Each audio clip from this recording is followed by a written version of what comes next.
if you believe in ghosts, I think this movie does a good job of making it at least a little bit believable, which then makes you want to bust a ghost. Well, yeah, because busting makes you feel good. That's right. Remember when we first met John McClane? Argyle picked him up from the plane and took him down the Nakatomi Tower at the Christmas party. And the terrorists were overzealous, but it was sweet when they killed Ellis. And with a little help from Alan, John McClane... Welcome back to Shat the Movies, the podcast where we answer the question, were the movies we love when growing up really that good? Have you ever caught yourself thinking, why don't they make movies like they used to? Can you still remember spending your Friday night searching for the perfect movie rental at Blockbuster Video? Do you even remember what Blockbuster Video was? If you answered yes, and this is the podcast for you, I'm one of your three hosts, Roger Roper, and alongside me are my two co-hosts, Big D, Dick Ebert. Good evening. And Gene Lyons. I collect spores, mold, and fungus. And each week we take a look back in time and decide if our favorite films still hold up. Each week the audience selects from 4 movie choices that the audience selects from, and then we break out our VHS race car tape rewinders and watch the movie that tallied the highest number of votes. At the end of each podcast, the three of us will provide you with the number of each wipes the movie would need to take to get off your butts. This week's movie theme was what, Big D?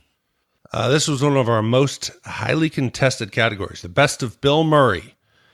We had Stripes, Kingpin, Ghostbusters, Groundhog's Day, and the final two, Groundhog's Day and Ghostbusters, were separated by only 5 votes, with the winner being the 1984 classic Ghostbusters. I forgot Kingpin was 1996. Yeah, it seems so much more modern. Yeah, doesn't it? It feels that way, right? It definitely. But after watching this movie, I wonder if there is a best of Bill Murray, or it's just How dare you. Bill Murray in multiple movies where he's always just doing an impersonation of Bill Murray. You know what? I thought the exact same thing. I think that was my note that I wrote down. I was like, well, it's obvious that Bill Murray is just showing up to set. I mean, there's a reason why that man is the mascot for the Chive, right? Like, it's just freaking, like, whatever, bro. Yeah, exactly. But, like, I kind of like Bill Murray better when he's doing this version of Bill Murray versus... Yeah, like when he's doing this version of Bill Murray versus like a character. I think Peter Venkman was also the character in Groundhog's Day. He just played a weatherman.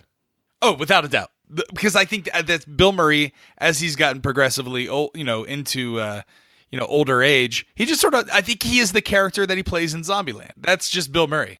But yeah, no, I'm excited to do this movie. Ghostbusters is a 1984 American supernatural comedy film directed and produced by Ivan Reitman and written by Dan Aykroyd and Harold Ramis. The film stars, of course, Bill Murray, Dan Aykroyd, Harold Ramis as eccentric parapsychologists who start a ghost-catching business in New York City. Sigourney Weaver and Rick Moranis co-star as a client and her neighbor, and Ernie Hudson as the Ghostbusters' first recruit. Guys, it's so iconic. 2 Academy Award nominations, including Best Original Song for the hit song Ghostbusters and Best Visual Effects. It's ranked 28th out of the top 100 comedies of all time. On a production budget of only $30 million, it grossed $295 million. It was the number 2 in the box office, just behind Beverly Hills Cop. And, like, where were you the first time you watched this? Well, I'm going to first off say that I think this podcast is going to get us into some trouble, much like Blade Runner did. This movie is beloved. Oh, people love this movie. We did not hear a negative word in social media about it. But I don't know that it's going to go to a good place. But I'm going to start off with my memories there. I don't remember where I saw the movie. I should have loved this movie because I was probably, 11 at the time it came out. I don't remember the movie. I remember the cartoons, and I remember the High C Ecto Cooler juice boxes. Yeah. That my mom would put in my lunch at summer camp. So for me, I'm with Big D. I don't really remember seeing the movie as a kid. I just remember that it was the first movie franchise that like captured my purchasing attention, right? So I saw all the stuff, right? The Ecto Cooler, there was the cartoon. And this is really, I just wanted the stuff. I bought the Proton Pack, the Ghost Trap, the Ecto One. Like, this also coincided with my family, like, finally, like, as an immigrant family, getting some money. So we were like, oh, let's get all the Ghostbuster toys. So I had all that shit, and it was pretty awesome. But then I think later in my childhood, I think like 12, 13, 14 years old, I watched this movie a lot. And I remember being really impressed with the effects, and now in hindsight, I mean, Back to the Future's effects I think is really held up. On this one, they went a bit overboard, and it's kind of funny that they were even nominated for an Academy Award for special effects because these effects are bullshit. Yeah. We're going to get there. There's a lot to dissect about this movie. I will say that looking back on it was one of those movies that I watched, like Back to the Future, on my grandparents' HBO account, and I remember being so stoked for Ghostbusters 2, and none of my other friends were into Ghostbusters. Like, I think I was like the only kid that wanted to go see Ghostbusters 2 because kids have like short-term memories and they kind of forgot what Ghostbusters was. And I think 89 was the summer of Batman. So everyone was into fucking Batman, not Ghostbusters 2. But I was really, and I think to this day, I think I may be the only person that likes Ghostbusters 2 more so than Ghostbusters 1. But I never had any of the toys, right? Because no one would fucking play with me. No one, like, I had a rough enough childhood because my parents once threw a birthday party for me with generic soda and food. Oh. And that's like a death sentence for popularity, and it happened really early on. Like, other kids are having birthday parties at Putt-Putt Golf and McDonald's. I'm having it in the garage with knockoff Publix brand Cherry Cola. So I couldn't convince anyone to use their purchasing power. They all wanted to play the Joker, and I just wanted to play Winston. You're not alone in that. And the fact that this movie came out when we were like, 4 or 5 years old for us. And so when you look at it from that perspective, most of us kind of grew up remembering Ghostbusters 2 better. In fact, I talked to a couple friends this week who mentioned that they didn't even realize that Ghostbusters 1 was like a different movie from Ghostbusters 2. They remember it as just one thing. And plot-wise, it is kind of similar, but I thought Ghostbusters 2 had a much more interesting plot. Yeah. And also kind of had it had that Bobby Brown soundtrack. It had a lot of cool things going. The Vigo was like a really cool character. Like, I also like Ghostbusters 2 a lot, even though it did have some horse shit with with all the New Yorkers like getting together with their good vibes. Yeah, I'm eager to go. I can't believe I'm going to say this. I'm eager to go watch Ghostbusters 2 again because my memory of it, I think it's going to be better than I expected, where this was not as good as I expected. Well, I think G just ruined Ghostbusters 2 for me because I completely forgot that's how they defeat the pink slime, isn't it? Is they get all... Yeah, your love's lifted me higher than I ever been lifted before. Let's get the Statue of Liberty to come alive and defend New York. Makes perfect sense. Oh, okay. All right. Well, now I hate Ghostbusters too. All right. Big D. We are not going to watch that movie. We're gonna watch Ghostbusters 1. So let's play the trailer. Ghosts. Hello, Ghostbusters. They're real. You do? They're mean. You have? They're here.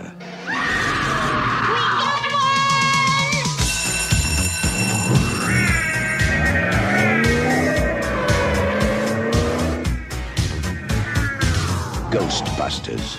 Hey, anybody see a ghost? They catch the ghost that won't stay dead. They're armed.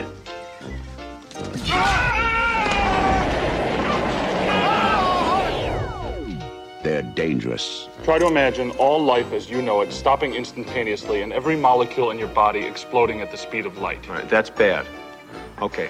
All right, important safety tip. Thanks, Egon. They're professionals. Oh, I'm the chairman of the largest paranormal removal company in America.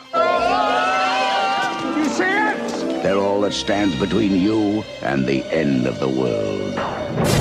This city is headed for a disaster of biblical proportion. Real wrath of God type stuff. Exactly. Fire and brimstone coming down from the sky.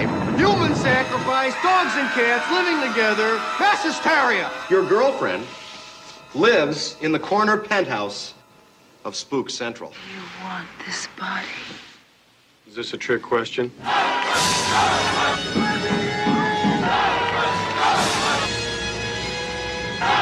Got your stick? Hold! Beat him up! Smoke it! Make him hard! Ready!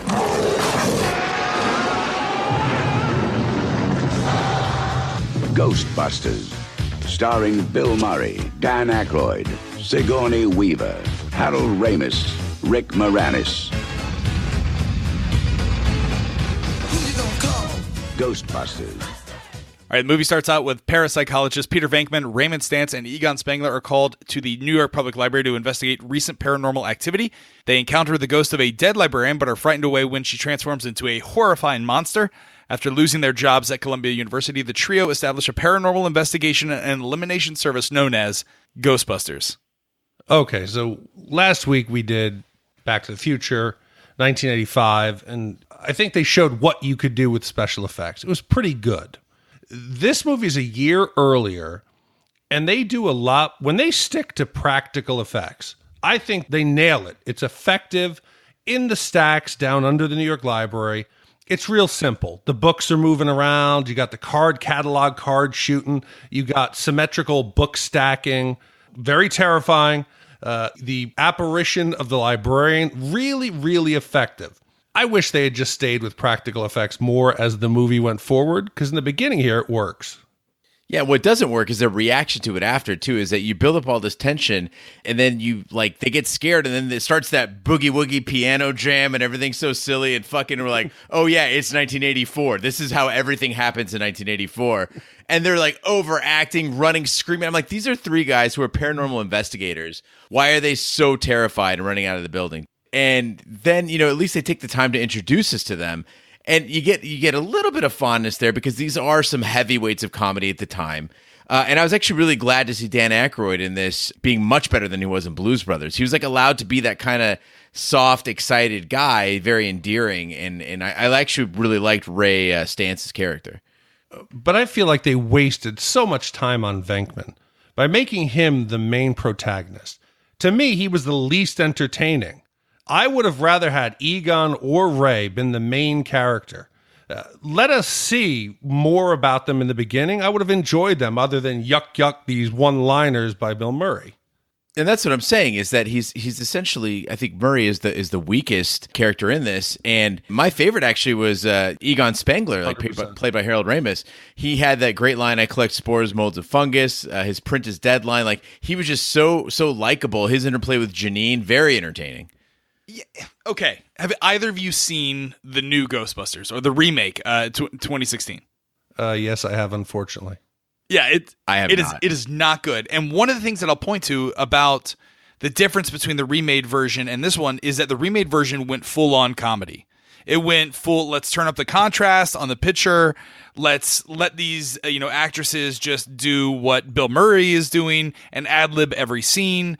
And it turns into this giant mess of a movie because they distorted what I think Harold Ramis and Dan Aykroyd were trying to do. They were trying to do a serious topic on something that was silly at the time, like ghosting and paranormal activity and stuff like that, right? So the opening scene is taken very seriously. They're doing real ghost stuff that's kind of creepy. And I was genuinely scared. I remember as a kid, you talk about being fucking scared. I was terrified. And my grandparents lived in a haunted house. There were ghosts in the house that I would watch Ghostbusters in all the time. I was freaked out constantly. And I think there's a way to do that, but where I think the movie falls flat is they start to force these jokes into scenes where they don't belong, and they're just stale jokes. So you got Peter Venkman asking the librarian lady who's scared, "Are you menstruating?" And then you got Aykroyd saying silly stuff like, "Listen, do you smell that?" It's like. And if the audience is chuckling, I get it because I would live through the 80s and people laughed at that shit. But now in 2017, you got to work harder for a laugh, man. But I think the biggest thing for me is that there is an unevenness to this film throughout. I think the first half of the movie, we were texting back and forth as we were watching this.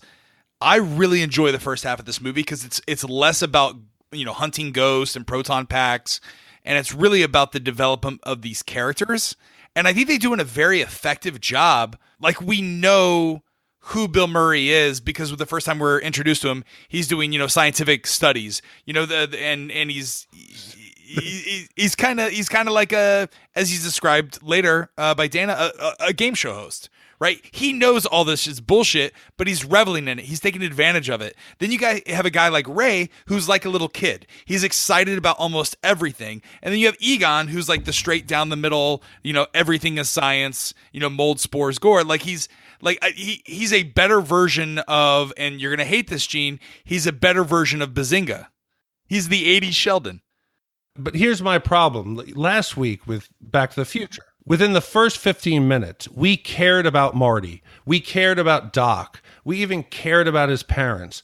In this, I start to like Ray. I start to like Egon. And then Peter comes in and just starts shitting over the two of them, slams the book on the desk while he's trying to listen for really subtle sounds in the library.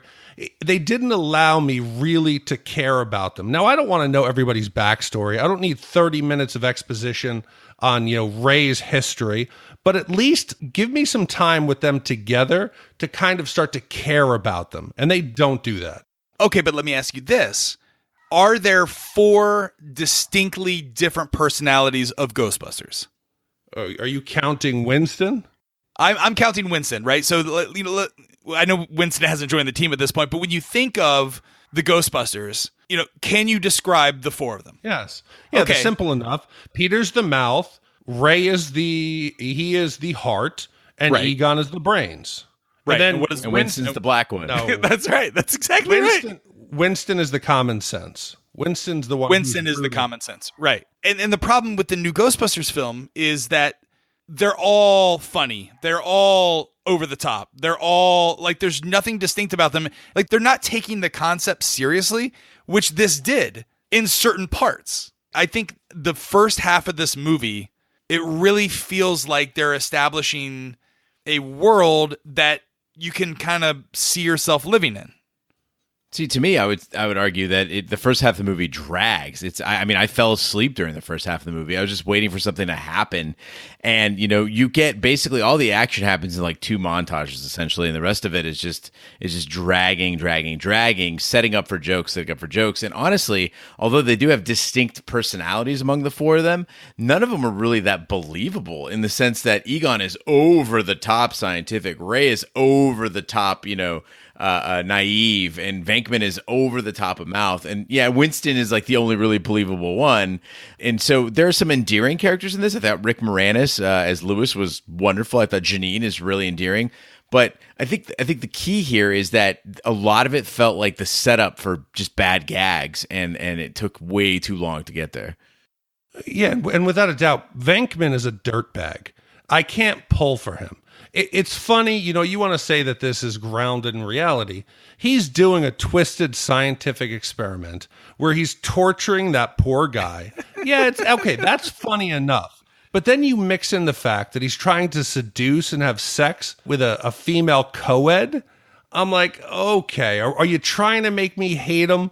Now, I don't mind dirty jokes. I don't mind people trying to get laid.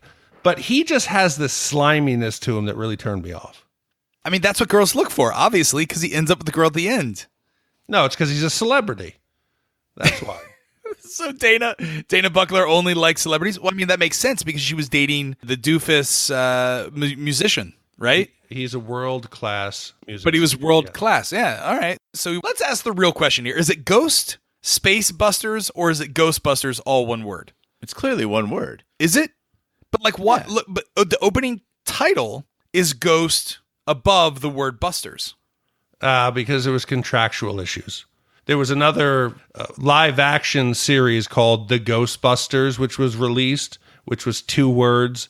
And then they also had they had a cartoon, which was 1 word. So even up until right before the movie was released, they were still in negotiation. So they even shot some of those cheesy Ghostbuster commercials where they used different names, like called the Ghost Smashers, called the Ghostbusters. So even up until the end, it was still fluid. And that's why the cartoon was called The Real Ghostbusters, because at that point, they couldn't get the rights to the name. Maybe my enjoyment of this movie comes from the fact that I do believe in ghosts, and I've had family members haunted by ghosts. Do either of you believe in ghosts? And if so, have you ever had any experiences? So I've done overnight ghost hunts at the Mansfield Reformatory where the Shawshank Redemption was shot. So basically, if you haven't done one of those, basically what they do is you pay some money. The money goes to a good cause. It's actually to preserve these sites. And what you do is, I think in this case it was like $60 or $70. You pay them, and they'd give you a tour right around sunset of the facility, and then you're in there with probably like 30 or 40 other people. And this is a huge facility, right? Mansfield, for instance, had an east wing and a west wing, 6 stories tall, freestanding metal cells. And then you had a basement, a sub-basement, you had a chapel, you had the main building, the warden's apartment. I mean, it's a massive facility. So you could be with 30 people but never see another person for like an hour or two while you're in there. And what they do is at nightfall, they basically it's a lock-in, right? So you're locked in all night, and you're free to move around as much as you want. Right. You're supposed to practice light discipline, so you don't turn on your flashlight unless it's an emergency and you're in big trouble. And you're just roaming around this, supposedly haunted place. And if I didn't experience anything there, I'm not fucking experiencing anything. It didn't happen there. I went to the Hannah House in Indianapolis, which was a stop on the Underground Railroad. In the basement, there were slaves in hiding or not slaves, but escaped property people who caught fire down there in the basement, and they were hidden. And that's supposed to be haunted. I spent the night in there. Nothing fucking happened. So I've been desperately searching my entire life for a damn ghost, and I can't find anything. What about you, Big D? No. I'm not a believer. So you're not a believer? No. Has anyone close to you seen a ghost? Or given you a tale of an experience? Everybody's got wacky relatives. If I believed half the thing my relatives told me, I don't know where I'd be today. So the house that my grandparents had it was built on old Florida plantation land. And as the story goes, there was a woman who lived in the house back before my grandparents, and she could not have children. This is like in the 1800s, apparently. This is what the psychic told us. And then there was like historical records that matched up after they told these stories. Which, I mean, maybe she was just a really well-read psychic. I don't know. It's always a reliable source, the psychic. Go on. But yeah, so my aunt, as a child, had a lot of these paranormal activities that would happen to her. And long story short, the spirit did not like my grandmother and attacked her, would hold her down on the bed and all this stuff. And there's no reason for my family, if they were punking me, this would be like a 30-year long con. No, there is a reason. But it's called mental illness. At this point, it would probably have to run rampant in my family because the experiences that I had at this house, there would be, I kid you not, I'm not making this shit up. There would be no one home, and you would hear footsteps upstairs. Because it's an old fucking house. I'm telling you would hear shit. And then when I woke up one night. I was older, so this wasn't when I was a child. I woke up and there was a balcony amongst the upstairs bedrooms. And I walk out and I see this apparition of the fucking woman with the dress and everything. And it was nuts. Anyway, I guess the point that I'm making is if you believe in ghosts, I think this movie does a good job of making it at least a little bit believable, which then makes you want to bust the ghost. Well, yeah, because busting makes you feel good. That's right. But listen, the first half of the movie to me is slower, and I would have liked to, I said I want the relationship building, but you could mix it with some exposition. I want to see them actually doing some experiments. I want to see them going out on the hunt more. I want to see what they're doing. I don't want to just have them thrown into these comedic yuck scenes. You know where you see all that? In Ghostbusters 2. Yeah. Maybe we got to do a supercut. That's right. I think there are points their first. So they develop high-tech equipment capable of capturing ghosts, and they open their business in a disused, run-down firehouse. They capture their first ghost, Slimer, at a hotel and deposit it in a specially built containment unit in the firehouse basement. As the paranormal activity increases in New York City, they hire a fourth member, Winston Zedmore, to cope with the demand, which brings us to their first adventure. I think their first adventure in the hotel belongs in cinematic history. Yeah, but hold on. That's 35, 40 minutes into the movie. Why didn't we I don't need to see Venkman trying to have sex with a 17-year-old co-ed. I want to see Ray and Egon trying to build the proton pack. I want to see them screwing around and trying to build the trap. I want to know, how the hell does the containment unit work? Show me these things. Yeah, the Ghostbusters stuff. I mean, again, this is a $30 million movie, so this is somewhere in the range between the budget for Rambo, First Blood Part 2, being on the high end there, and then like it's about $10 million more than it costs to make Back to the Future. But they did a great job of making this gear look very homemade, which it needs to be, right? So the PKE meters, the proton packs, the ghost traps, the containment unit, everything looked really cool, really industrial.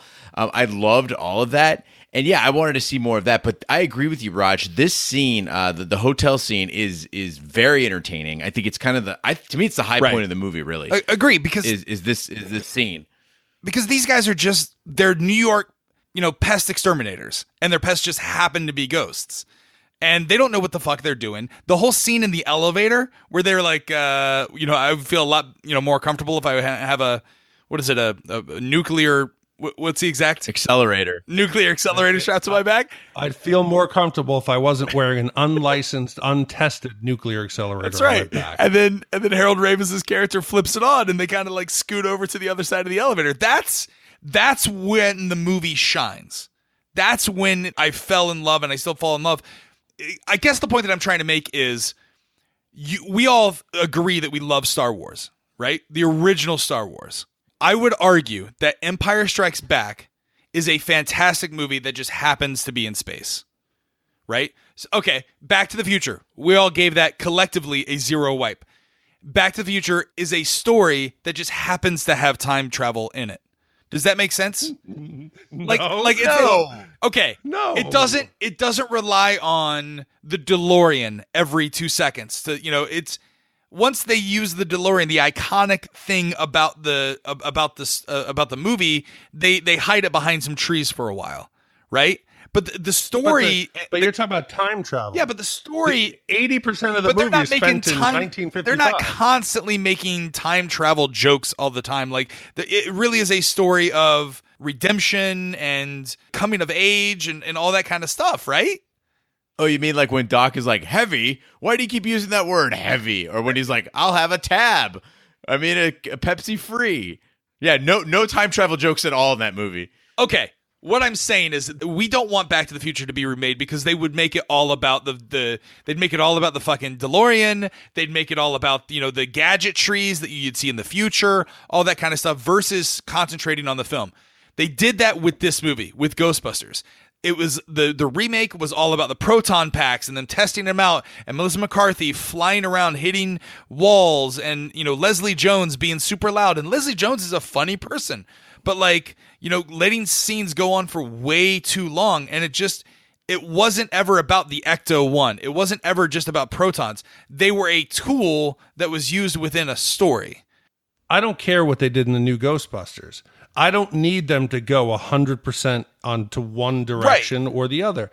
Give me a little. I want a little bit of them making them, a little bit of actually the discovery. I would have liked a gearing up montage. You want a Rambo falling for, you want him gearing fucking up. Are you kidding me? You want a Ghostbusters gearing up? That's what they do in the new Ghostbusters. This one, I'm not talking about. They don't do it. I don't care about the new Ghostbusters. I want to see Ray, Egon, and Pete gearing up. But they show me that's the same shit that I'm saying is this movie is above that. It doesn't rely on, cheap montages of the Ghostbusters gearing up and getting ready to go on an adventure. They just show up. Like they're like, you know what I mean? They get excited because it's their first call and they don't know what the fuck they're doing. And that's the concept of the movie, is that they're 4 kind of frauds. But stuff is going on around them that they have fallen kind of into, and lo and behold, their equipment kind of works, and that's what people remember, the nostalgia of that. But what I'm saying is the stories, this movie is actually pretty good, and it works best when it's not all about the proton packs and it's not all about people turning into dogs. Like, it's funnier to see Rick Moranis act like a dog than it is seeing a CGI dog. So to me, though, I felt like, and again, this is my personal take on the movie as well, watching it, I felt like I was watching somebody's comedy routine bomb on stage, that's what it felt. It was painful. I'm like, this motherfucker, like, all right, like, you were funny in 84, but I don't know now. And then thankfully you had the hotel scene, and then you had everything for me, which we'll get to, everything from jail on, I thought was really good. But yeah, you talk about the gear. and that was how we started this. They hit a home run with absolutely everything. The Ecto-1, it's iconic. You couldn't do any better. The firehouse, the location was perfect. The uniforms, the gear. Even though we didn't get to see it made, there's nothing as far as the equipment they're using, the logo, the song, the commercial. It was all a home run. And without that, I don't think the movie's as iconic and as beloved as it is today. I just do want to point out that there is no way in modern day New York you find a property like that. It's just like, thanks for nothing, Giuliani. Well, it was this. Listen, this is pre-gentrification of Manhattan, right? They had something called rent stabilization back then, which meant they still have rent stabilization. Well, you can't with new apartments. What you're supposed to do is if I'm renting an apartment, the rent can only go up a tiny fraction each year. So we had a family friend who had a Central Park West apartment, and she had started renting in the early 70s. So she was paying like 10% of market value. Right. And she just kept the apartment, and the poor landlord, nothing you could do. So no, you're not going to find that building for whatever little money they had. But I don't give a shit. It's a movie about ghosts. The location of that firehouse, it works for me. It's perfect. And what sucks about it is that Harold Ramis is doing this great job of analyzing the structural integrity of the building, and I'm like, oh, it's so entertaining. And then who comes to fuck it up? Dan Aykroyd. It's a fire pole. Whee! It's like, it's so predictable. But that's the point. Is like at least they're staying true to their character, which I appreciate in a movie. But hold on. But this is Home Alone all over again. You like predictability. Yeah, you do that. You're the guy that does that thing. Yeah, they can stay true to their character, but don't make the character so ridiculous. Okay, but listen, there's a point in this movie that it derails shortly after, like, Ray is one character, and then a thing happens in the movie that you're like, that's not Ray's character, and then it goes back to it being Ray's character. When movies do something like that, it's very jarring. But at least, like, Peter Venkman, stays true to Peter Venkman all the time. Winston is an underdeveloped character because they originally wanted Eddie Murphy for the role, and had Eddie Murphy been there, he would have had a larger role. I think he would have been hilarious. I think this movie with Eddie Murphy makes it maybe the best movie ever. Oh my God. That's like, you can't throw Eddie Murphy. It would have been a disaster. What are you talking about? Okay, you know Eddie what? Eddie Murphy, Beverly Hills Cop Eddie Murphy? Yes, but the problem is, okay, you can talk about a Long Island iced tea. It's great. You got like 15 ingredients in there. Right. You can't throw in, hey, you know what? Let's throw in some tequila, some Jack, and some vodka additionally. It'll be great. And throw in there some cherries. No, at some point when you keep adding things just to add them, it becomes just absolutely a shit show. Eddie Murphy in this would be like, ha, ha, ha, ha, him laughing, then Venkman being a pervert. It would have been even a bigger mess than it is now. Yeah, could you imagine the scene with the mayor, but with Eddie Murphy? Like, let me talk to you now. Let me do this. Okay, that shit'll scare you white. It would have been terrible. I imagined Eddie Murphy delivering those lines, and I thought they were great. I mean, one of the first podcasts we did was Coming to America. Peak Eddie Murphy, right? Without him doing the Eddie Murphy shtick. I mean, there's a couple things, but Eddie Murphy in Coming to America is brilliant. Yeah, but Eddie Murphy plays everybody in Coming to America. He's not competing. He's only competing with Arsenio Hall, sort of. But I thought that Ernie Hudson did a great job in this. Well, which Ghostbuster as a kid did you identify with? Like, did you want to be? When you were playing dress up, Gene, you actually had the gear. So you had the Ecto-1. You're playing it. Who's driving the Ecto-1? Dude, I was so obsessed with Egon that I sat next to the TV to make my eyes go bad so I could get glasses. Like, I wanted to be Egon Spangler so badly. His name's so fucking cool. He's so cool. Yeah, I'm a big Egon fan. Yeah, I probably want to be Peter Venkman, and that embarrasses me right now. I thought he was cool and didn't realize what a dirtbag he was, and I'll get into him later. So it sounds like this is coming from a really personal place for you. Like, yeah, maybe I think we need to about you. Let's talk about this for a little bit, Big D. Why? What? So, have you like come to a realization in your life that maybe you weren't living the best you? Are you menstruating? Do I have a history? No, I thought my memory of him is he was funny, he was charismatic, but this time he just seemed kind of creepy. So, no, I think you can be like, just like we thought Ferris Ferris isn't as likable, but Ferris wasn't the complete polar opposite character as I remember. He's not quaint and funny. He's creepy and you wouldn't want to be around him, or at least have him around your loved ones. Okay, well, let's get to that. So the Ghostbusters are retained by cellist Dana Barrett, whose apartment is haunted by a demonic spirit, Zul, a demigod worshipped as a servant to Gozer the Gazarian, a Sumerian shape-shifting god of destruction. Venkman takes a particular interest in the case, and because he's attracted to Dana, but is competing for her affection by her accountant and neighbor, Louis Tully, played by Rick Moranis. So I believe what you're referring to is the first interaction that Venkman has with Dana in the apartment. No. The first starts my little hint that something's kind of a little off with him. You know the Ghostbusters are struggling for money. Their first client, is he trying to scare her away? He gets to her apartment and he's pumping that sensor and aiming it directly at her and just kind of gesturing like he's stroking himself. You gotta get him thinking about things. Yeah. So then he goes, he drops creepy lines like that's why when you're always out on a date, you take him to get popsicles. If anybody's ever wondering why we don't do in-person performances, this is why. Because Roger would be pointing a microphone at you and stroking it and getting you interested. So what are you thinking about here? And then he drops lines that would creep out any female client. When he tells her, "I'm in love with you," he tries to get a kiss from her before she leaves. She says, "Oh, that's the bedroom. Nothing happens in there." And, "Oh, what a crime." But I'll even let all that slide. I'm going to jump slightly ahead, okay? Do you remember he comes back later and Dana is possessed? Right. He shows up like it's a date. He's got a dozen roses. And now we find out that he has a syringe filled with 300 cc's of Thorazine. Okay. Explain that. Counter argument here is that as soon as he sees she's possessed, she's like, "I want you inside me." And he turns straight professional. He's like, he absolutely does. He gets in there and he's like, "I need to talk to Dana.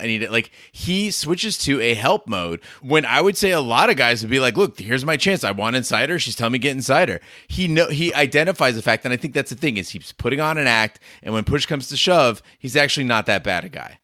Okay, so his specific degree does not allow him to practice that type of medicine, and he can't legally administer those narcotics.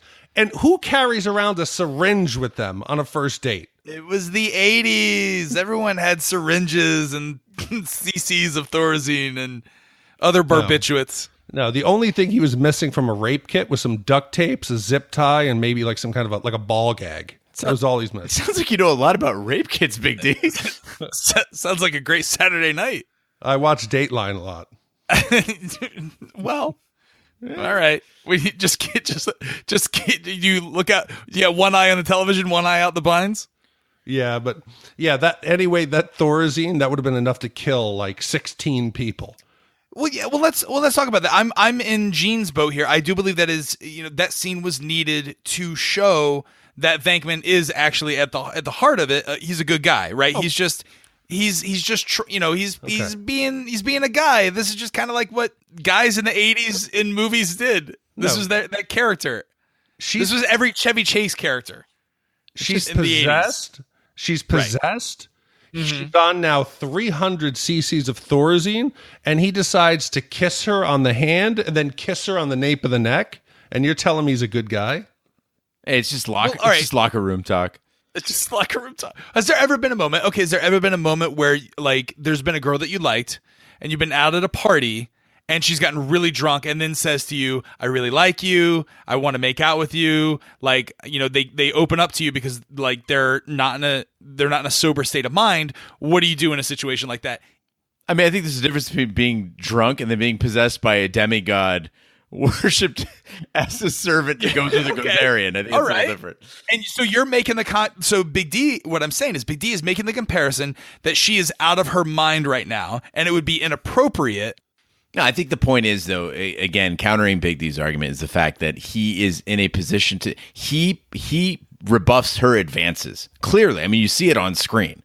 And so I Right. think it is the thing where he likes this woman, he's attracted to this woman, but he understands that at this time it's inappropriate. Like at this time, so yeah, he's a total creep. I get that, but he's not a rapist. I think there's a difference. Right. He's not Biff. Right. He's trying to be a playboy. He's really not, though. He's kind of a schlub. You know, he likes to get by. He's kind of a shyster, right? That's the Peter Venkman character. So as much as we don't like Peter Venkman, I want to talk about the guy I love in this movie, and that's Lewis. Like Rick Moranis' delivery, that speed rant delivery is way ahead of its time. He comes in at 18 minutes into the movie and is the first thing that I laughed about. Just his references to like the salmon and the cost of it, and how he's having his party and he can expense it. That's why he only invites clients, and his nutrition regimen and all that stuff. I mean, I could have watched just an hour of that. Yeah, Lewis's party is fantastic. And you're right, the subtle humor, there's not much, I think, laugh out loud comedy in this movie. But when he introduces, there's like two guests coming. He's like, hey, this is Peter and Lewis, and they got $18,000 left on their mortgage at 8%. And he's working here, and she's working 2 years on it. He's completely just disclosing everyone's financial backgrounds. It's so good. It's brilliant. It's so subtle and so funny.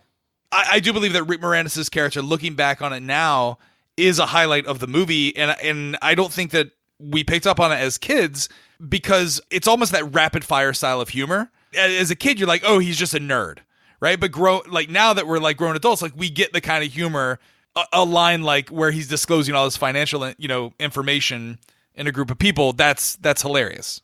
Yeah, he has a party with breakdancing and Twister. Like, he's the coolest guy in the movie. And honestly, that's why his demise, like, it really broke my heart as a kid. There's that violin music. Like, nobody cares about the strange man outside the window. Like, I saw this as a metaphor for my life in a weird way. And he's really the only person in the movie I truly cared about. I didn't want anything bad to happen to Lewis. He's breaking down the benefits of generic drugs and the discounts you can get on smoked salmon from Nova Scotia. He was a complete character. I want to see more of him. I would like to go to one of Lewis's parties. Right, exactly. And he came across as like needy, but not like over aggressive. It's not he doesn't take like the Peter Venkman approach to trying to date Dana. But what does that say?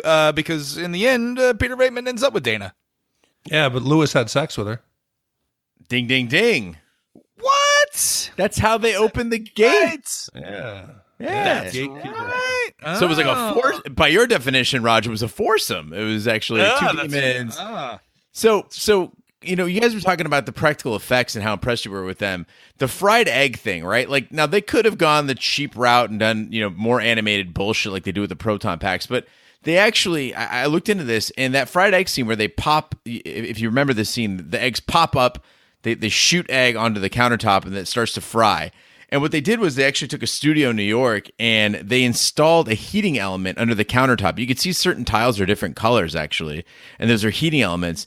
And then what they did was they pre-cut the eggshells from underneath, and they had compressed air that shot through the egg. So it popped up, hit the counter, and then the heating element would fry it. And that's what made them cook. I thought that was a really, really cool touch in the movie that they, like, again, those little things, the cards flying. I would have liked to know how the cards flew out, stuff like that. Like that was really cool.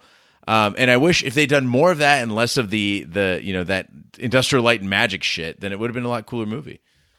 Yeah, totally. Dana, when she finally gets trapped in her chair and the arms come through the chair and they drag her into the room, that stuff is all dynamite. The hellhounds, or what do we call those things? They're hellhounds. Yeah, they're hellhounds. The hellhounds, when they're sitting still, they look good. They look good. Anytime they try to make them run, it's comically bad.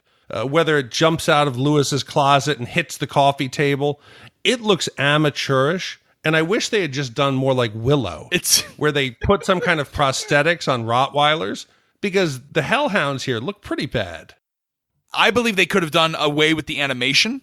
There's certain scenes, when they're going through like the whole Ghostbusters are busting up the city and they're on the front page of every paper and their commercials are being played and Casey Kasem's talking about them. There's this one scene where like the pink, I don't know, paranormal, what is it? Sauce? What are we calling it? Ectoplasm. Ectoplasm comes out of the sewer through the tailpipe of a cab, and then it's a deceased corpse. But yet then there's other like apparitions that come out of this, out of the subway, and then there's Slimer. And like, what are the rules? Like, establish the rules. And that's where I think the movie went off base a little bit. I understand the Marshmallow Man at the end. That looked really good. But I think the other ghosts should have just been whatever the stop motion, you don't see them on screen for very long.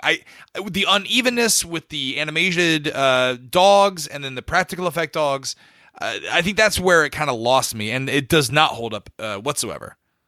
No, I totally agree. I think they tried to do some things. Slimer looked good in some close-ups, but some of the ghosts, especially when they tried light-colored ghosts on the dark background on an HD TV, you can totally see the compositing of the scene.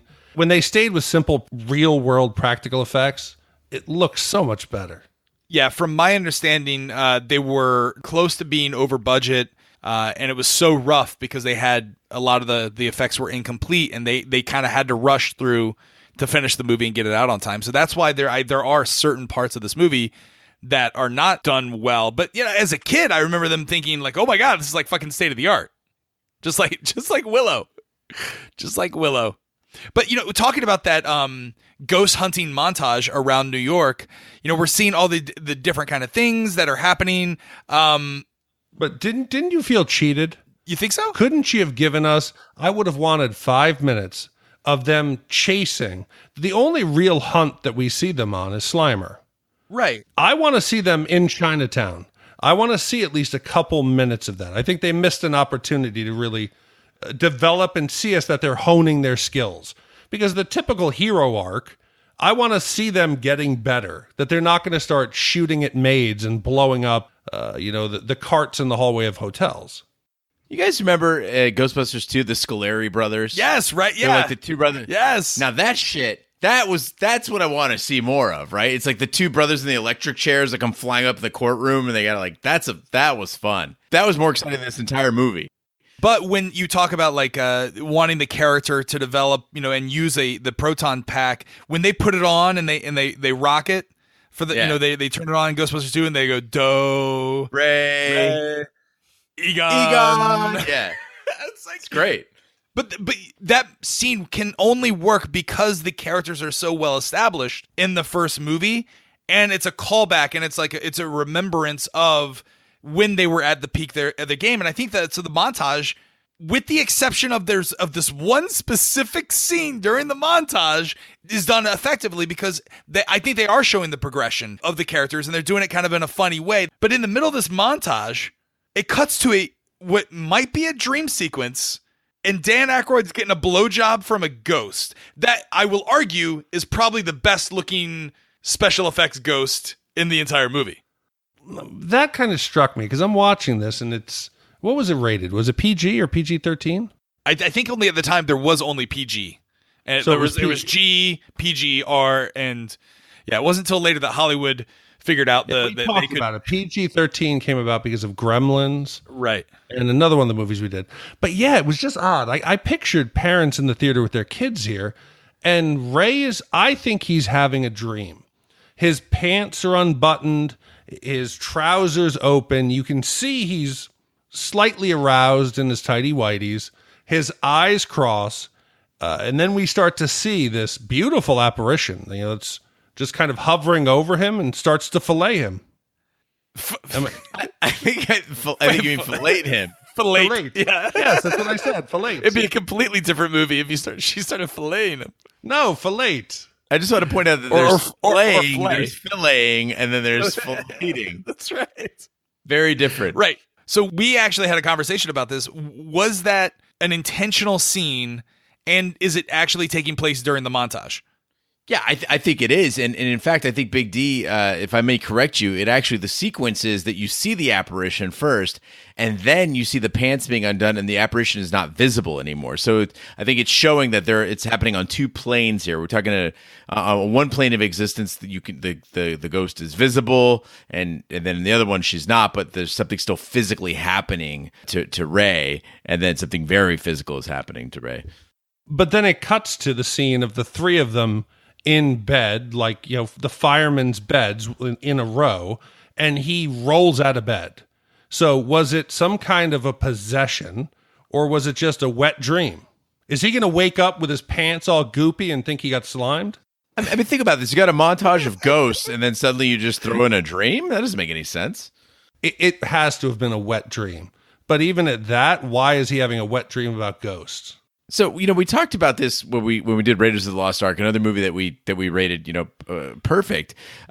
In that sometimes in the writer's room, you just imagine some weird shit is going on, and these guys are creative genius, but sometimes you just got to question, like, what the hell happened there? Yeah, so there's a website that actually breaks down and wrote out a script specifically. I thought it was great for this podcast. So if we could get into our little improv acting classes, I'm gonna have Gene, you're gonna be Rick Moranis. Yes. Big D, you're gonna be Harold Ramis. And I'll play Dan Aykroyd. Yeah, and I'll play Dan Aykroyd. And so the interior starts off. We're in the Ghostbusters writing room. Enter Rick Moranis. Okay, so what do we have here? Well, my idea here is a montage where we show the Ghostbusters business picking up after they capture the ghost in the hotel. All right, so standard stuff. Casey Kasem mentions them on the countdown or whatever. You see their commercial on the TV. All right, guys. What if I'm asleep and a ghost sucks my dick? What?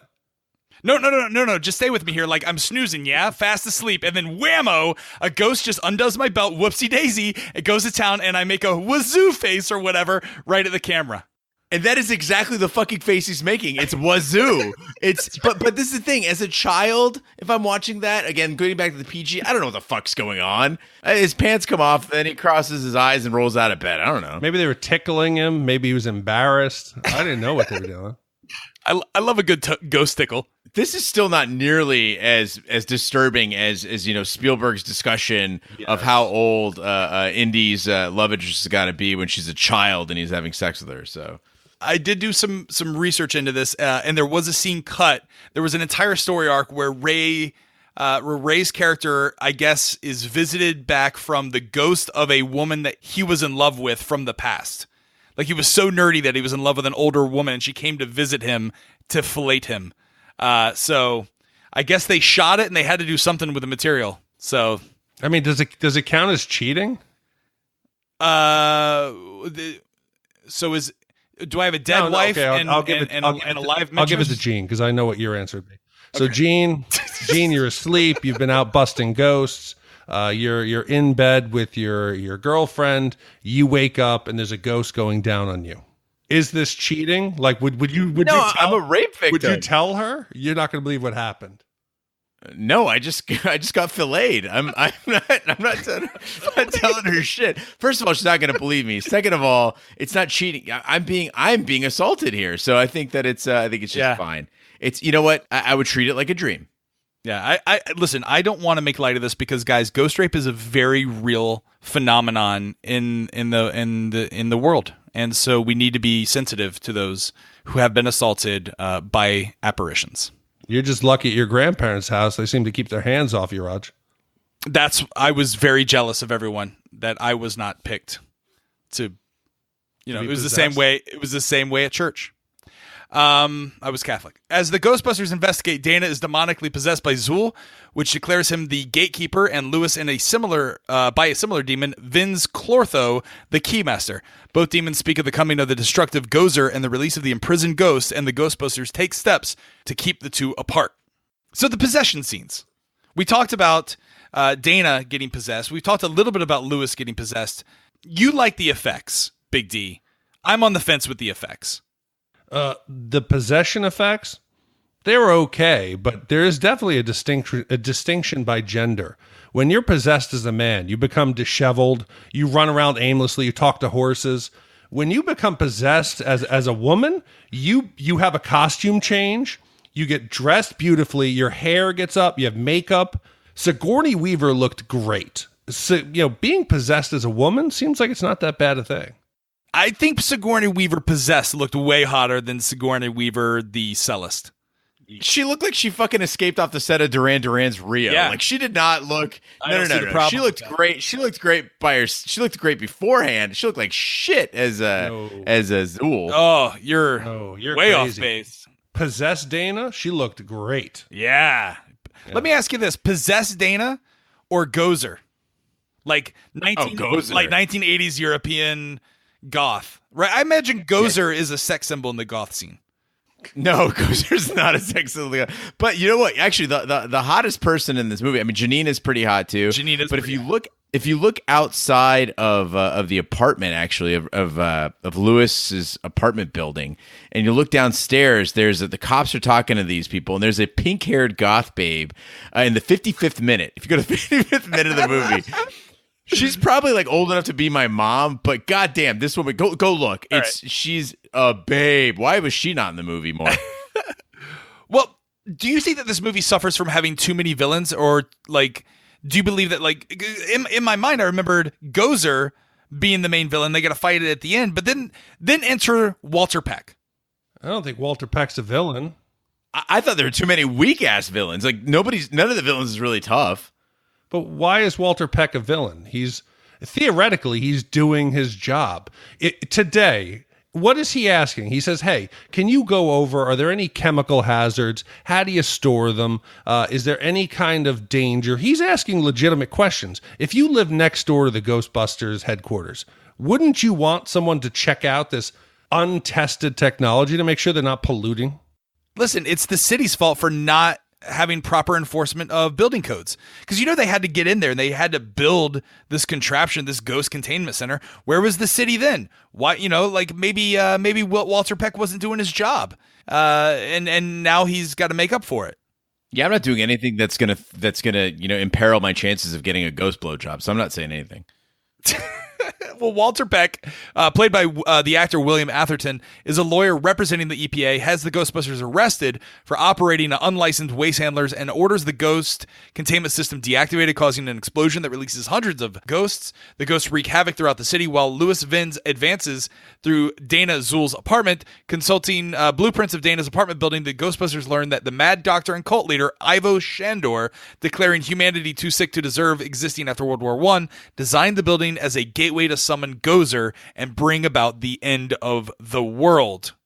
Again, more great practical effects. I want to see the containment unit. I want to make sure, I want to see how that worked. When they finally shut it off, what you can do with just some cinder blocks where you blow some sand out between the seams, some lights, very simple flashing lights, and it's effective. The ghosts coming out, and it leads into my favorite song, Mick Smiley's I Believe, and we have the ghosts running amok through New York. Another montage, but this one's great. So this has got to be the weirdest montage song in existence. It's like very low key, low tempo. I believe it's magic, like that. And the only acceptable use of this song is in a 30-second sex scene on Silk Stockings. That's the only time you should ever fucking use I Believe It's Magic. It did not. You could have done something. I mean, I'm glad it wasn't the fucking piano boogie woogie, but I mean, you could have gone with something a little more rousing. Ray Parker, fucking Bobby Brown, whatever you want. Ray Parker, to his credit, actually is in this movie. But did you just drop a Silk Stockings reference? Hell yeah, USA, late at night, man. Oh, so good, huh? Nice. I believe it's magic. Big D's talking about the practical effects. So one complaint I did have is that everything that falls apart in Ghostbusters looks like it was already made to fall apart. Like when it has the Highlander cracks open. When walls crash, they're already not even held together to begin with. That's the 30th take, and they already blew it up 3 times. It looks like the earthquake ride at Universal Studios Florida. Yes, everything's all slow. You can hear the hydraulics. It's terrible. That's what it looked like.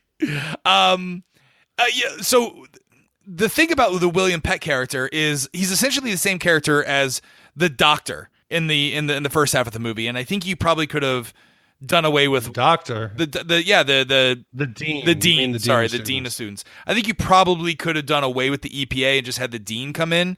But I guess you needed What's the dean going to do? Hey, I'm going to come in and shut the power off? I don't know. He's set that they're doing so well, so he goes in and tries to sabotage it. I don't know. The whole the problem with is that William Atherton did such a great job with this character. Do you know he got into multiple bar fights everywhere he go because people hated him so much? They hated the character of Walter Peck. Why did they need to bring the fucking electrician guy just to pull one switch? That's and right. How tight was that dude's ass? It was incredible. Like, that guy had the tiniest little electrician beam. No, it's a union early job. 80s. Yeah. No, that's Con Ed. You can't just go in there and shut the power down. You need a union worker to do that. Ah. Well, here's what I don't get. Can you get arrested by the EPA? I guess apparently you can. No. And did the Simpsons make fun of it when they made the EPA the villain in the Simpsons movie? Well, they got arrested. The EPA didn't arrest them. The EPA had the police arrest them because the building blew up. That's believable, but I don't think it's believable that when you get arrested, they let you take in large maps and reference books. That's right. It turned into Ocean's 11 in jail with all the inmates sitting there watching. What kind of prison or jail lets you take all that stuff in with you? Well, then they were only in jail for the right amount of time before they're whisked away to City Hall to hold trial in front of the mayor. Yeah, but think about all the golden stuff we got out of the jail. So, like, the jail scene, like I said, it's where the movie turned around for me. The inmates gathering around for the story of Ivo Shandor. I thought that was terrific. We got to see Carl from Family Matters. Also, was he Alan in Die Hard? Like, It was Alan Die Hard. That's got to be a weird career to just be like, I'm the chubby black cop in every movie. At least he wasn't buying Twinkies this time. But I love Winston. At this point, he's ready to jump ship. He's like, fuck, you want to go to a federal judge and tell them that Gozar, the Gozarian, is coming back? He said, I'm done. I'm out of here. Winston's the only one with common sense. But there's, again, the unevenness of this film is in between two comedic scenes with like the EPA. There's a scene of Ray and Winston in the car where they're talking about like biblical proportions and why they think that there might be a purpose to all the ghosts coming back and how it could really truly be the end of the world. Wait, like, are you saying that's a bad thing? No, I'm saying the scene is done really well. Yes. And it works to explain the story, but then they go to like, you know, the EPA with like Gene's point with like that crazy like jazz music in the background that's telling you this is a comedic scene. You know, let the movie breathe on its own, and that's what I like the first part of the movie. And the second half of the movie, it gets a little sloppy. But I think the jokes start to pick up here. You know, when you got the Rick Moranis, the coffee gag, the yes, have some. And he just repeats, yes, have some, which is a line that I've used, and people are always like, what the fuck is that? I'm like, it's Ghostbusters, don't worry about it. But of course, the best line in the whole movie is when they're asking the veracity of the claims. And 2 beats before that, they're talking about how Peck is dickless, you know, and he says, yes, it's true. This man has no dick. You know, I mean, that's, again, like, this is where the movie starts getting really clever. And I found myself, after that point, the entire progress of the movie all the way to the final showdown, I was laughing a lot more. Yeah, well, the Ghostbusters apparently always have to have a scene where they convince the mayor to do something for them. Because that's exactly, I mean, Ghostbusters 2 is almost a beat for beat third act. Like, the same stuff just happens. You know, you mentioned, Raj, that scene between Winston and Ray. Yeah. If you do my complaints as far as the characters, you do 2 or 3 more of those scenes mixed in, where we get to see the characters interacting without it being, you know, just the purpose of a punchline. That was great. That made me understand Ray. That made me understand the plot point of, you know, maybe this is the end of days. So when we start seeing signs within the movie, we start to understand why the characters are acting a certain way. Do that a couple more times and I would have been so happy. But that's where the movie doesn't know what it wants to be, because the Ghostbusters are released from custody to combat the supernatural crisis that apparently has enveloped this the building where Dana and Lewis live. When they arrive there, there's a crowd of people. Like, apparently the city is aware that they need National Guard. They need all, you know, hands on deck. They need the SWAT team. But they're only keeping people back 15 feet away. Like, this was this pre 9/11? Like, did I just forget what, you know, the world was like? And they're not there for anything other than to chant Ghostbusters. No, why are the people there? The world's theoretically ending. You have an entire, you know, you have like 35 different priests of every different denomination praying. the people are cheering like it's a parade. Like, the Ghostbusters. The sky is jet black. There's lightning shooting out of the building. And these people are standing 5 feet from the building as rocks are falling. Get back, people. You know, in a big way, like Rocky was kind of a love song to Philly, I think that this movie is a love song to New York, though. And you see so many of New York iconic spots, you know, highlighted in this film. And I think that this, much like Ghostbusters 2, and a lot of the work that's done by Saturday Night Live cast and former cast is there is a love for New York and a belief in its people, and I think they're trying to express that here. But yeah, it was way too orderly. I mean, I've seen like Phoenix parades that were more raucous than this. Yeah, but they're like, you got the whole like dun dun dun dun, like, you know, like the music's going on in the synthesizer, dun dun. It was like dun dun. It was like dun Beverly Hills Cop. Yeah. And then, you know, and it's in Ghostbusters 2, they use Bobby Brown, like they're, you know, well, I guess we're gonna have to take control. Yeah, we gotta take control. Gotta take control. Why is Bobby Brown sound like an old white man? Yeah. I thought it was a country version. That's right. Well, that's the only versions I know. But like they could have just shown up, right? And I just don't. We didn't need the earth opening up and you swallowing didn't need the earth opening up. You didn't need the people, because the best part of that scene is when they enter the building and they're like trudging up the flights of stairs. Yeah. That's fucking funny. That's hilarious. You know, you could get them like getting all amped up. You could have the same joke play out without all those other people chanting Ghostbusters outside. And kids selling, you know what I mean? Selling Ghostbusters t-shirts. Selling Ghostbusters t-shirts. You could have had people like lined up on the side of the street in the motorcade, like pumped up as they're going on, and like have a scene of them in the car like, oh my God, what are we getting ourselves into? Like, this is the equivalent of like something terrible happening, some sort of like terrorist act, or we don't know what's really truly going on. And then we go get some YouTube ghost hunter to go and solve it. You know what I mean? Like that. No one really, up until this point, people think that these guys are frauds. And they don't think that they can actually say, you know, they're just like, well, it got us out of jail. So you tell me the next time that we have a potential terrorist attack, they're not going to send in Chris Angel to try to work some magic and it'll solve the problem? Who's the kid who dabs all the time? It's like fucking calling in that guy. Who's the kid that dabs all the time? I don't know what you're talking about. He's literally the worst person in the world. Gene? No, it's not Gene. I'm asking if Gene knows. Aaron, is it Aaron Paul? Is it Aaron Paul? Who, from Breaking Bad?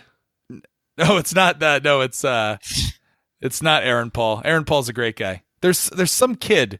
He's like a shittier version of Justin Bieber. He's Justin Bieber without the talent. Is what he is. I'm not up on my teen beats. Paul Aaron. Maybe it's Paul Aaron. I don't know. All right. Well, after reaching the roof, the Ghostbusters are unable to prevent the arrival of Gozer, who appears in the form of a woman. Gozer disappears, but her voice echoes that the Destructor will follow, taking a form chosen by the team.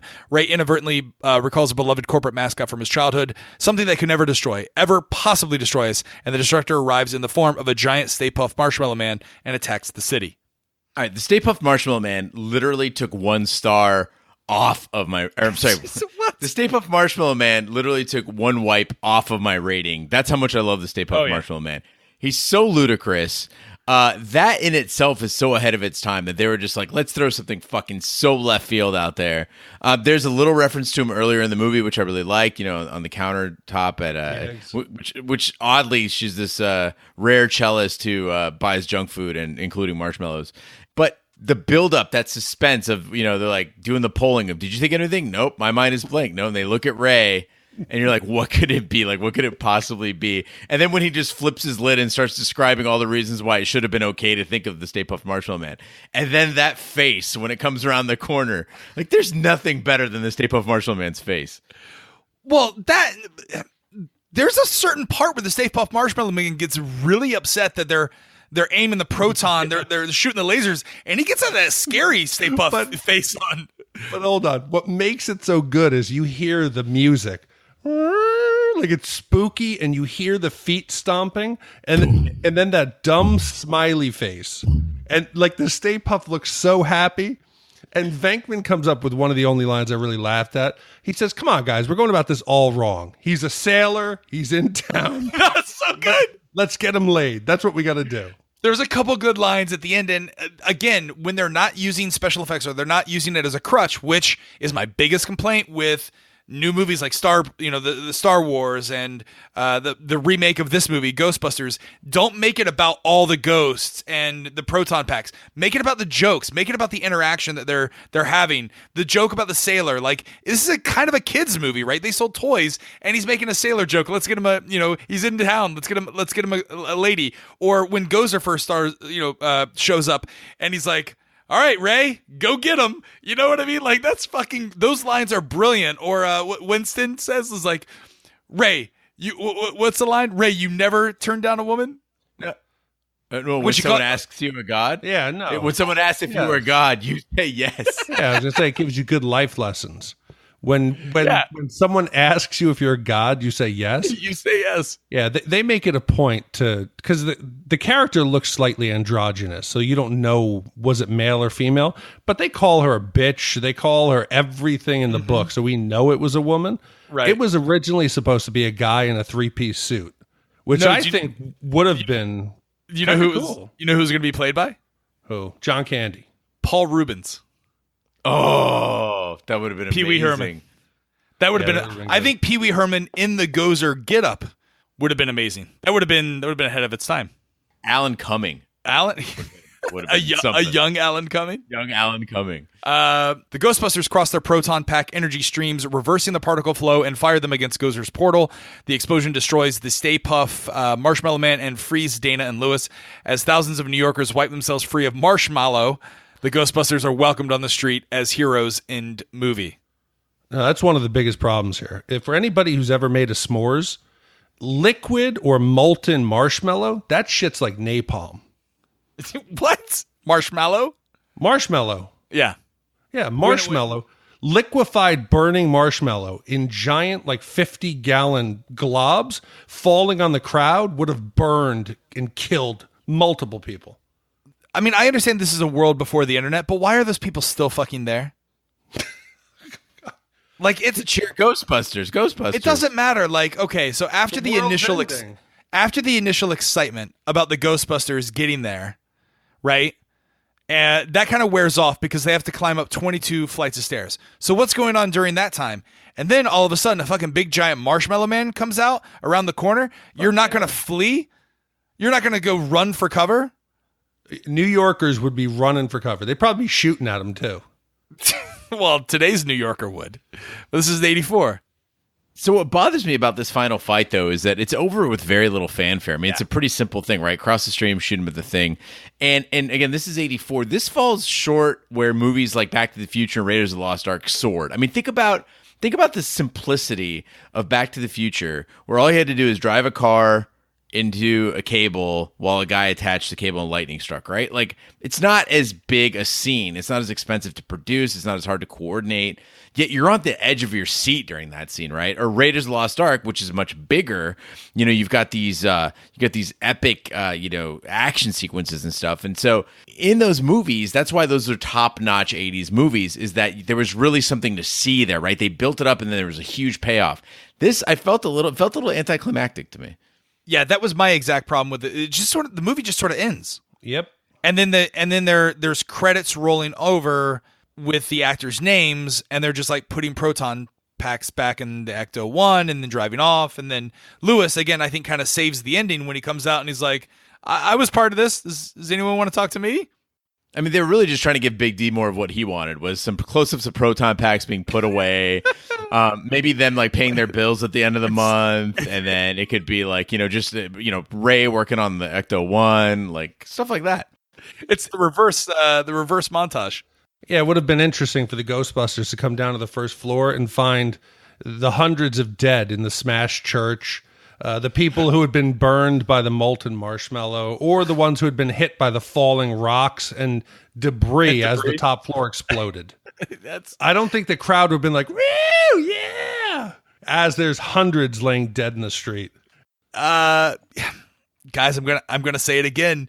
The first part of Ghostbusters 2 is brilliant because, I mean, you're introduced to them years later, right? I think at the same time frame. And they're doing kids' birthday parties. Like, there's no ghost. The fucking city's forgotten about them. and they're just barely scraping by. Right? They don't really do anything. They've become kind of frauds. They did such a good job that there is no more ghosts. They saved the world so that there's no dead rising. Then it goes into, where pink slime and, walking Statue of Liberty. It kind of falls off the rails. But I don't know, like, how else could you have ended this movie? With actually having an antagonist that was like equal, have it be more of a fight. They just essentially shot the Marshmallow Man, Stay Puft, with 2 or 3 beams. He set on fire. They crossed the beams. It exploded. There was at no point did you think the Ghostbusters were going to lose. Maybe have it so, Winston half gets blown off the building. He's dangling. He's almost going to die. At no point did you think there was anybody really in danger of dying or the Ghostbusters losing. You needed that. So you needed someone maybe, I think the whole point of it is them to come together with the crossing the streams.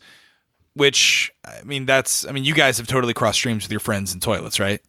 That's a direct reflection of this movie. Yeah, and that's why it's dangerous. You don't do it. You don't do it. Don't do it. Yeah. I don't know. I don't know how I would have done it differently. It's just, it feels like at the end everyone's clapping. It's like, no one's hurt. There's no consequence for any of this. But maybe that's part of the charm of this movie because there is such a huge fandom. I texted you guys. I looked for this movie on Netflix and Hulu before I had to find it elsewhere, and there's subtle. There's a documentary on Netflix, and I think it was supposed to coincide with the new movie. It's about the fandom for Ghostbusters. I didn't realize how intricate this was. The documentary is called Ghost Heads, but the documentary talks about like how there's a sense of community, and for a lot of different reasons, the movie or the documentary I feel is almost superior to Ghostbusters itself. The bronies also have a comm in a community, so I don't think we can use that as a guide for quality entertainment. I just want to point out that by saying that, Raj, you've said if you give this anything more than 3 wipes, yes, exactly. You just shit on your own. No, ideas. What I'm saying is there is a documentary that's better than this supposed classic. It's a fascinating story. There's this guy. He's apparently the king ghost head. His name is Peter Mosen. He was the first cosplayer of a Ghostbuster. It's I don't want to say it's a sad story, but it kind of has a... It sounds sad to me. Yeah, Anyway, if you're interested in it and you have Netflix, watch this movie and then watch Ghost Heads. Spoiler, he ends up dead in 50 pounds of flaming marshmallow. In his mother's basement. You guys are terrible. Now's the time where we get hit in the face with 50 pounds of marshmallow and give you our Shat score. If you've never listened to the podcast, this is what we do. Basically, you're going to give you a wipe score. 0 wipes is a perfect movie. It's the equivalent of using the bathroom inside. What is that's actually a restaurant in New York. What's it called, Big D? Tavern on the Green. I don't think it's there anymore. The Tavern on the Green. Right. But it's essentially going into a fancy bathroom where you've got a guy, an attendant handing you mints and gum afterwards, and you got to tip them. It's a very pleasant experience. A 5-wipe movie is the equivalent of staring down a hallway and a green apparition that is eating off of the discards of hotel food come rushing at you, and then with his ectoplasm just slimes you all over the place. It's just messy. It's just everywhere. It's in your ears. You just can't get it off. That's 5 wipes. With that being said, Gene, I'll go to you first. How many wipes do you give this movie? I hate to say it because I grew up a big fan of this movie as a child. I was obsessed with it. Ghostbusters were my heroes. They were practical, everyday men who used science to defeat the forces of evil and the supernatural. But this movie has lost its luster over the years. It came out a year before Back to the Future, which we just reviewed last week, and it fell short in every conceivable way. With comedic powerhouses, it simply should have been funnier. It did a great job of showing New York City in 1984, which I did love. Excellent prop design and really kind of changed the world and paved the way for Ghostbusters 2, which I liked a lot.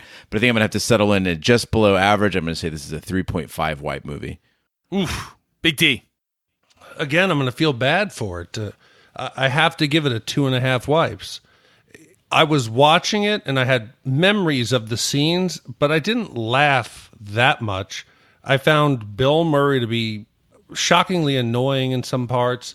The bones were there for a really good movie. And I think if you had shifted to a little more character development, a little more of the Ghostbusters in action, the first half was real long, and the end, was great, but it was a bit abbreviated. I would have liked to see the battle go on more. Iconic characters, but from all the gear to the actual hunting of ghosts was great. But by the end of the movie, it's only, I think, 105 minutes long. I felt like it was 2.5 hours. Like right now, I would not want to sit down and watch this again. I'd be more excited to watch Ghostbusters 2 with the hopes that it would be, I know it might sound sacrilegious, but better, it might more entertaining. Vigo. I loved him. So this, sadly, did not live up to it. And I know a lot of people are going to disagree. Go sit down and try to watch it. Because this one really was not what I remembered. And I don't know when I'm going to watch it again. So 2.5. Wow. I want to give this a lower score because you guys went 2.5 and 3.5. I actually thought you were going to give a higher score, Big D, meaning more towards where Gene is. Because this movie is uneven. It's not in the one wipe category for me, so I'm a little more gracious on the scoring. I'm going to give it a 2. Because there are great scenes. For me, I really love the first half of this movie. I feel like they kind of rush the ending. And had there been more evenness in terms of practical effects versus, at the time, CGI, then I think some of the effects could have held up like they do in movies like Back to the Future. But for that reason, it's still a great movie. I still really enjoy it. And there's a fandom that I enjoy, and I hated the remake so bad, so I really want to give this 2 wipes. What does that give us, Gene, if you add it all up and divide by 3? That is a 2.6 repeating average.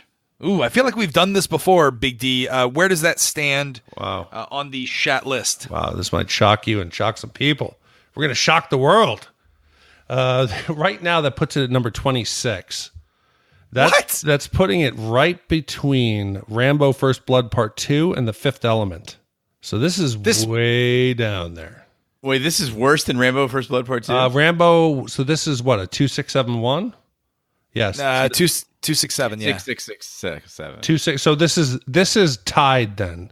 If it's 2.67, it's tied at 23 with Pretty Woman, Top Gun, Rambo First Blood Part 2. That's fair. That's fair. Yeah. That feels right. Yeah, it's one place better than Fifth Element. I think I laughed more at Rambo First Blood Part 2, but not, I don't think that's what they wanted. Yeah. All right, stack this up against Groundhog. Your memory of Groundhog Day. Has anyone seen that movie in a while? Love it. Groundhog Day's better, way better overall than Ghostbusters. Has to be way better. And I think it's a better portrayal of Bill Murray. For as much as you think that Peter Venkman is the main character in Ghostbusters, I think there truly is more of an egalitarian approach to all 4 characters, with the exception of Winston, who they purposely wrote down because they couldn't get Eddie Murphy, which is a disservice. But I really do feel like the whole cast shines. And as far as a category for the best of Bill Murray, I don't think it's nearly his best work. And I think Groundhog's Day will have to do again one day because I remember that movie, seeing that probably twice as much as this. And it's funny on so many different levels. But that gets us to our next movie. The next vote was highly contested as well. It was 80s and 90s hacker/computer movies. Contestants were War Games, which is what I voted for, The Matrix, Hackers, and Tron. And the winner in a fairly big landslide with 48%. Almost half the vote, and considering we had 4 movies, was the 1999 classic The Matrix. Now, I think, I also voted for War Games. That's one of my favorite movies, especially from the 80s. But I do think that The Matrix will be a very interesting platform for us to do some real soul-searching about where we were in the late 90s, and the impact of this movie, because I remember it being really groundbreaking. The effects, again, I thought were really, really great in this movie, and it's in a time capsule for me because I haven't seen it since 1999, so I'll be really excited to see how it holds up. We've also had people on social media, our followers, interact and say, during the review, we're going to do what Roger did not do tonight, completely block out the sequels. You have to judge The Matrix because it goes off the rails. I liked the second Matrix. I did not like the third, but I liked the second one. So this one, we have to watch it on its own, and it'll be interesting because it's right at the end. I don't think we've done a 1999 movie. You know why the trilogy went off the rails? It became all about the effects. It became all about using CGI versus the story and having a tight script. The Wachowski brothers and then they did Speed Racer. The Wachowski brothers. Anyway, that's our podcast. That concludes this week's episodes of Shat the Movies. Be sure to follow us on social media and share with a friend. We're everywhere, including Twitter, Snapchat, and Instagram. Our handle is @Shat the Movies. We're on Facebook. Search for Shat the Movies Podcast. Our website is shatthemovies.com. You can email us, host@shatthemovies.com, and suggest categories and movies for us. You can vote on our website. We're everywhere fine podcasts can be found, including iTunes, Google Play, Stitcher, YouTube. Be sure to subscribe. And if you stop by any of those, be sure to leave a 5-star review. That helps the podcast grow. You can also check out our sister podcast, Shat on TV, where we review television series such as Westworld, Taboo, and American Gods. You can find all the information over there at shatontv.com. On behalf of my co-host, Big D, and Gene Lyons, I'm Roger Roper. Be sure to join us next week for our review of The Matrix from 1999. Thank you. Take care. Good night. And hail Gozor the Destroyer. Gozarian? Gozarian. It was sweet when they killed Alice, and with a little help from